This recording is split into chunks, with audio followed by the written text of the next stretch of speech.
आप सबको मेरा नमस्कार। दोस्तों, एक राजनेता को कौन सी किताबें पढ़नी चाहिए? एक युवा भाई हमारे जो राजनीति में आना चाहते हैं, जो राजनीति में हैं, उन सबको राजनीति को सीखने के लिए, राजनीति के बारे में समझने के लिए, राजनीति में आने वाली चुनौतियों से लड़ने के लिए, निपटने के लिए कौन-कौन सी किताबें पढ़ना बेहतर रहेगा? ये बहुत ही ज़्यादा युवाओं के मन में ये सवाल रहता है।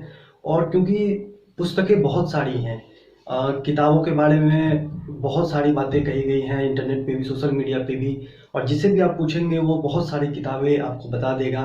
लेकिन दोस्तों, मैंने आप सब के लिए अपने अनुभव से जो किताबें मुझे मदद कर रही है राजनीति में, जो किताबें मुझे बहुत कुछ जिसने राजनीति के बारे में मुझे सिखाया है, वैसे 10 किताबों का मैंने एक संग्रह बनाया है, कलेक्शन बनाया है। क्योंकि किताबें इतनी सारी हैं कि उनके बारे में बता देना, रिकमेंड कर देना अलग बात होती है, लेकिन जब आप उसे पढ़ते हैं और बहुत सारी किताबों में से आप 10 ऐसे किताबें चुनते हैं जो किताबें कहीं ना कहीं आने वाले जो भविष्य के नेता हैं, जो भविष्य के राजनेता हैं, उनको मदद करेगी, तो वो कहीं ना कहीं आपको पता होता है कि आप क्या उन्हें सजेशन दे रहे हैं, क्या उन्हें लेने के लिए बता रहे हैं।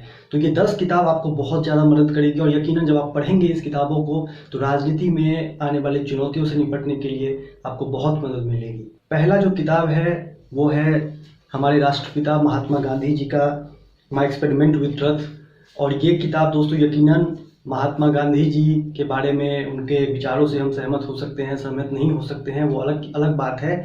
लेकिन जिस ज़माने में सोशल मीडिया नहीं था, जिस ज़माने में कोई प्लेटफॉर्म नहीं था, उस ज़माने में अपने एक बातों से सारा देश को एकत्र कर देना, करोड़ों लोगों को इकट्ठा कर देना एक मिशन के लिए, ये वाकई अपने आप में बहुत बड़ी बात है। क्योंकि आज जब सब कुछ है, करोड़ों लोग एक क्लिक करते ही करोड़ों लोगों तक हमारी बात पहुंच जाती है, उसके बावजूद हम 100 लोग, 1000 लोग इकट्ठे नहीं कर पाते हैं। और उस ज़माने में आप सोच सकते हैं दोस्तों कि कितना बड़ा उन्होंने काम किया था। और ये काम कोई साधारण मनुष्य का नहीं हो सकता है, ये एक असाधारण मानव का जीवन का ये किताब है। और इस किताब को जब आप पढ़ेंगे तो यकीनन आप समझ पाएंगे राजनीति में जो मुश्किल परिस्थिति आती है उसे निपटने में एक आंदोलन को कैसे तैयार किया जाता है, लोगों को कैसे साथ में जोड़ा जाता है, ये आपको ये किताब बताएगा। और इस किताब को यकीनन हर एक हिंदुस्तानी को, हर एक युवा जो राजनीति में आना चाहता है उसे पढ़ना चाहिए।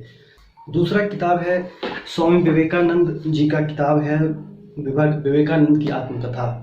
जी हाँ दोस्तों, विवेकानंद ने पूरे देश के लिए जो काम किया वो शायद ही किसी ने किया होगा। और विवेकानंद की जीवनी जब आप पढ़ेंगे तो आपको पता चलेगा कि कितनी कठिनाई में, कितनी कठिन परिस्थिति में उन्होंने अपनी ज़िंदगी को जिया है और किस तरीके से उन्होंने देश के लिए काम किया है, अपना सब कुछ त्याग करके। तो ये त्याग की मूर्ति है विवेकानंद, और इनको जरूर हम सबको पढ़ना चाहिए। तीसरी किताब हमारा संविधान जो हमारा सारा सिस्टम काम कर रहा है इस देश में, जिसको हम सब मानते हैं और जिस पिलर पे पूरा देश चल रहा है, इसके बारे में हम सबको पढ़ना चाहिए। और राजनीति में यकीनन आपको हर जगह इसका काम आएगा। जहाँ कहीं भी जो भी काम आप करेंगे उसमें आपको संविधान का आपको पता होना चाहिए कि हमारे संविधान में क्या है, हमारे संविधान का एक एक सिस्टम काम कैसे करता है, एक एक इंस्टीट्यूशंस काम कैसे करते हैं। यह हमारा संविधान किताब आपको पढ़ना चाहिए। चौथी जो किताब है वो है हमारा संसद। सुभाष कश्यप जी का ये किताब है, और देश का सबसे सुप्रीम संस्था जहाँ पे हमारे कानून बनते हैं, जहाँ से हमारी सारी भविष्य निर्माण होती है, हम वो कैसे काम करता है, हमारे सांसद कैसे काम करते हैं, क्या क्या नियम हैं, क्या क्या कानून हैं, क्या क्या उनके विशेष अधिकार हैं, ये सारा कुछ आपको ये हमारी संसद किताब में पता चलेगी। और ये किताब यकीनन हम सबको पढ़नी चाहिए।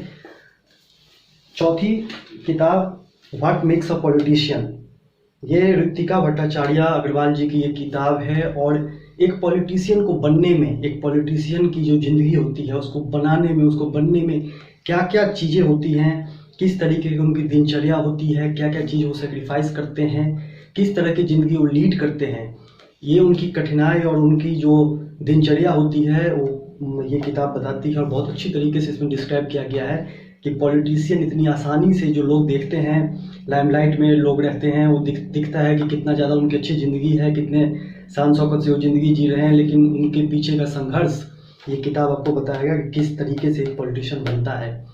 तो जो युवा राजनीति में आना चाह रहे हैं या अभी भी राजनीति में हैं, उनके लिए ये किताब बहुत मदद करेगी। पांचवी जो किताब है वो है भारतीय जनादेश। प्रणब रॉय, आप सबको पता होगा, एनडीटीवी के मालिक हैं। प्रणब रॉय जी द्वारा लिखी गई ये किताब है भारतीय जनादेश। किन किन फैक्टरों पे वो चुनाव हुए हैं, किस तरीके से चुनाव इस देश में बदलता चला गया है, किस तरीके से धनबल बाहुबल इस भारतीय चुनाव में आते चले गए हैं, ये सारा कुछ आपको भारतीय जनादेश में पढ़ने को मिलेगा। और सारा चुनावों का विश्लेषण इस किताब में है और आपको चुनावी सारी रणनीतियाँ, सारी जो दृष्टिकोण से जो चुनाव लड़ी जा रही है वो सारी आपको इस किताब को पढ़ने के बाद पता चलेगी। तो भारतीय जनादेश ये किताब आप सबको मैं रिकमेंड कर रहा हूँ, इसको जरूर पढ़िएगा। आज़ादी आधी रात को, ये डोमिनिक लैपियर और लैरी कॉलिंस की एक किताब है, बेहद अद्भुत किताब है दोस्तों। इसको पढ़ने के बाद किसी के मन में ये नहीं रहेगा कि किस तरीके से ये देश आज़ाद हुआ था, किस तरीके से बंटवारा हुआ था, उस समय की क्या परिस्थिति थी, किस तरीके से हमने इस देश को संभाला है। ये किताब आपको सारा कुछ बता देगा दोस्तों, ये किताब जरूर आप पढ़िए। 8वीं जो किताब है वो है भारतीय दंड संहिता, इंडियन पिनल कोड। जी हाँ दोस्तों, राजनीति में आप डे टू डे आप जितनी भी एक्टिविटीज़ करेंगे, जितने भी आप पे मुकदमे चलेंगे, ये सब चीज़ों राजनीति का एक अभिन्न अंग है। जब आप राजनीति में उतरते हैं तो मुकदमे भी होते हैं, विरोधियों द्वारा बहुत होते हैं। आप लोगों के लिए संघर्ष करेंगे तो आप पे FIR किया जाएगा। तो आपको भारत की कानून का, भारतीय दंड संहिता, इंडियन पिनल कोड का जानकारी होना बहुत जरूरी है। CRPC और इंडियन पिनल कोड, ये दोनों आपको जानकारी इसकी होनी चाहिए, ताकि जब आपको इसकी जानकारी होगी तो आप कहीं ना कहीं कानूनन जो भी आप पे कार्रवाई होती है, जो भी चीज़ें होती है, उससे आप लड़ने में आपको मददगार साबित होगी। और ये चीज़ें आपको दूसरे के लिए भी मददगार साबित होगी। अगर कोई किसी को ज़बरदस्ती फंसा दिया जाता है या गलत कानून में उसको अंदर कर दिया जाता है तो ये किताब आपको उसमें मदद करेगी। 9वीं जो किताब है दोस्तों वो है भारत की राज व्यवस्था।